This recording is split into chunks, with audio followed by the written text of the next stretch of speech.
अस्सलाम वालेकुम। Today we are going to start with the forensic medicine. ठीक है, फोरेंसिक का बहुत इंपॉर्टेंट आपके पास चैप्टर है, दैट इज़ मैकेनिकल इंजरीज़।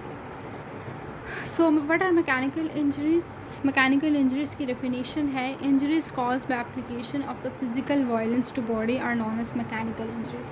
अच्छा, ये पढ़ने से पहले मैं आपको एक बात बता दूं कि इंजरीज़ फोरेंसिक में हमारे पास मैकेनिकल इंजरीज़ हैं, we have the regional injuries, we have transportation injuries. ठीक है, तो जो मेजर इंजरीज़ हैं I will try to cover those up. ठीक है, और उनके मैंने नोट्स बनाए हैं, सो आपको बारीक से पढ़ने की कोई ज़रूरत नहीं है, या अगर कोई पढ़ना चाहता है वो साथ साथ रिव्यू भी कर सकता है उससे।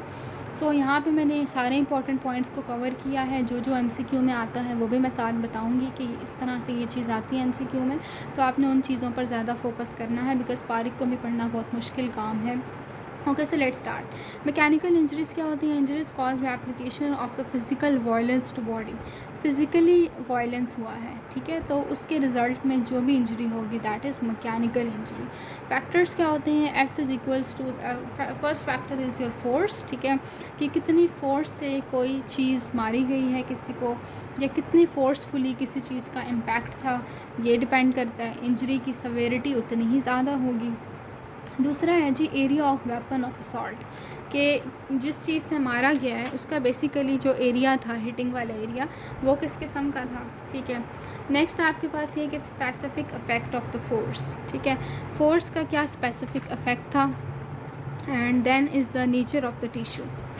स्पेसिफिक इफेक्ट ऑफ फोर्स ये कि ज़ोर से मारा गया या फिर आहिस्ता मारा गया, and then nature of the tissue depend करता है ना, कि अगर आपके कोई इस तरह से वाइटल ऑर्गन है तो ऑब्वियसली वो ज़्यादा डैमेज होगा as compare to the other ones. So classification is very important. ठीक है, मैकेनिकल इंजरीज़ में आपके पास 4 चीज़ें आ जाती हैं: abrasion, bruises, laceration and the fractures. ठीक है, कि चारों आपको पता होने चाहिए। हर एक के इंपॉर्टेंट पॉइंट्स मैं इसमें बताऊंगी, अगर आपको सिर्फ ये पता होंगे तो आप एमसीक्यूज़ कर सकेंगे। So abrasion, bruises and laceration, the first 3 mechanical injuries they are caused by the blunt weapon, जबकि जो फ्रैक्चर होता है they are caused by the sharp weapon. ठीक, एब्रेशन को शुरू करते हैं। सो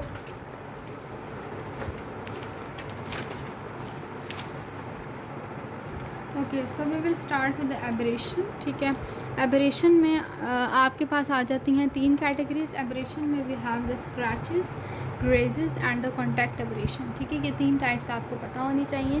स्क्रैच क्या होता है कि किसी भी पिन की वजह से, किसी भी थॉर्न की वजह से, कांटे की वजह से, या कील वगैरह की वजह से, ठीक है, हल्का सा जो एक स्क्रैच स्किन के ऊपर पड़ जाता है, दैट इज़ नॉन एज, वो इस कैटेगरी में आता है। ठीक है, किसी भी पतली चीज़ की वजह से, पिन है, कोई कील है या कांटा है, उसकी वजह से जो इंजरी होती है that is known as scratch. ठीक है, डायरेक्शन क्या होती है? Sharp edge initially but heaped up epithelium at end. इसमें ये होता है कि जहाँ पे भी स्क्रैच पड़ता है, जो इनिशियली आपके पास जो है उसका एज शार्प होता है, कि वो विजिबल है, वो नज़र आ सकता है, लेकिन फिर क्या होता है कि एपिथेलियम जो दूसरी साइड की होती है वो हीप्ड अप, यानी वो डीपन होना शुरू हो जाती है।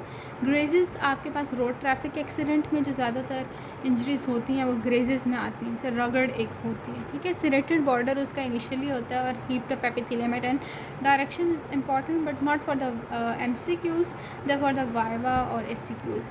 कॉन्टैक्ट एब्रेशन को इम्प्रिंट एब्रेशन भी कहते हैं, या पैटर्न एब्रेशन। नाम से पता चल रहा है कि किसी चीज़ की छाप आ जाना। ठीक है, सो इसमें ये हो सकता है कि अगर for example in the case of hanging, ठीक है, कोई बंदा जो है वो फांसी चढ़ेगा, या फिर कोई इसके रिज़ल्ट में किसी को हम कह सकते हैं कि गला दबा के मारा गया, या फिर with the help of a rope, ठीक है, उसको सफोकेशन कॉज करवाई गई हो, तो इन सब के रिज़ल्ट में ये होता है कि एक लाइगेचर मार्क, या फिर अगर हाथों से मारा है that is known as throttling, तो जो भी मार्क विजिबल होगा, पैटर्न किसी चीज़ का, किसी ऑब्जेक्ट का आ जाना एक बॉडी पे, और वो आपको ये इंडिकेशन दे रहा हो कि फ़लाँ इंजरी हुई है। ठीक है, मतलब आपको ऑब्जेक्ट का पता चल जाएगा उस निशान को देख के, तो ये कॉन्टैक्ट एब्रेशन होगा। दूसरा इसमें टायर मार्क आ सकते हैं। ठीक है, कि टायर अगर बॉडी के ऊपर से गुजर गया तो उसके मार्क्स बॉडी पे आ जाएंगे, वो भी कॉन्टैक्ट एब्रेशन में आएगा।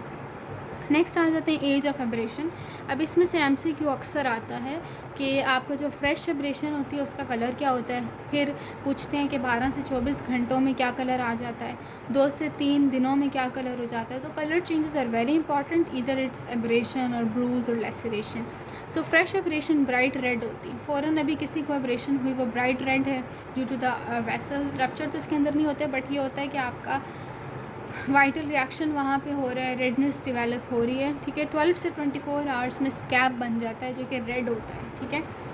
उसके बाद ये होता है कि 2 से 3 दिन में वो कन्वर्ट हो जाता है, आपका जो एब्रेशन है वो रेडिश ब्राउन होना शुरू हो जाता है, ठीक।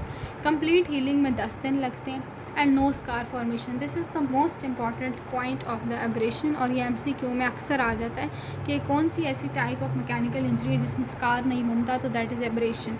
एब्रेशन जो है वो एंटीमॉर्टम भी हो सकती है एंड पोस्टमॉर्टम भी हो सकती है। Antemortem means before death and postmortem means after death. Antemortem abrasion होगा तो उसके बॉर्डर्स इरेगुलर होंगे क्योंकि वहाँ पे वाइटल रिएक्शन हुआ होगा। वाइटल रिएक्शन हमारी बॉडी का जो रिएक्शन इन्फ्लेमेशन वगैरह या ये जो रिएक्शन हो रहा है वाइट ब्लड सेल्स की मूवमेंट वगैरह, तो ये आपके पास वहाँ पे हो रही है, इसलिए एंटीमॉर्टम एब्रेशन आपके पास इरेगुलर होता है, बॉर्डर्स उसके शार्प नहीं होते, you can not well locate, ठीक है। पोस्टमॉर्टम के शार्प बॉर्डर्स होते हैं क्योंकि वाइटल रिएक्शन तो डेथ के बाद नहीं होना बॉडी के अंदर, तो वो जो है शार्पली हम उसको आइडेंटिफाई कर सकते हैं। अगला आ जाता है जी medico legal aspect. Medico legal aspect क्या है एब्रेशन का? साइट ऑफ इम्पैक्ट, ठीक है। आप को ये पता चलता है कि एब्रेशन जहाँ पे है, इंजरी कहाँ पे हुई होगी, वो देख के आप बता सकते हैं। दूसरा ये कि आइडेंटिफिकेशन ऑफ ऑब्जेक्ट, जिस तरह आपको मैंने लाइगेचर में और वो टायर मार्क की एग्जांपल दी कि किसी चीज़ का प्रिंट आ जाएगा तो हम बता देंगे हाँ जी फ़लाँ चीज़ की वजह से इंजरी हुई है। तीसरी है जी cause of injury. Cause of injury भी बता सकते हैं, नेक पे अगर लाइगेचर मार के तो हमें पता चल जाए उसकी वजह से बंदे को मारा गया है। डायरेक्शन ऑफ इंजरी सेरेटेड या हीप्ड अप, ठीक है, डायरेक्शन से हम गेस कर सकते हैं। Time of injury from age of abrasion, हमें टाइम ऑफ इंजरी पता चलती है। एज ऑफ एब्रेशन हम कलर देख लेंगे ना कि वो ब्राइट रेड है, रेडिश ब्राउन है, उसके अकॉर्डिंग हम डिसाइड कर लेंगे। पॉसिबिलिटी ऑफ इन्फेक्शन, ठीक है, कि इन्फेक्शन के चांसेस हैं या नहीं। एंड कंटूजन विद बर्न्स, ठीक है, कि कंटूजन भी हो सकती है डार्क या फिर मज़ीद वो फिर डार्कन होती रहेगी। So this is about abrasion. In the next video we are going to discuss the second mechanical injury, most important one, that is a bruise. Thank you so much.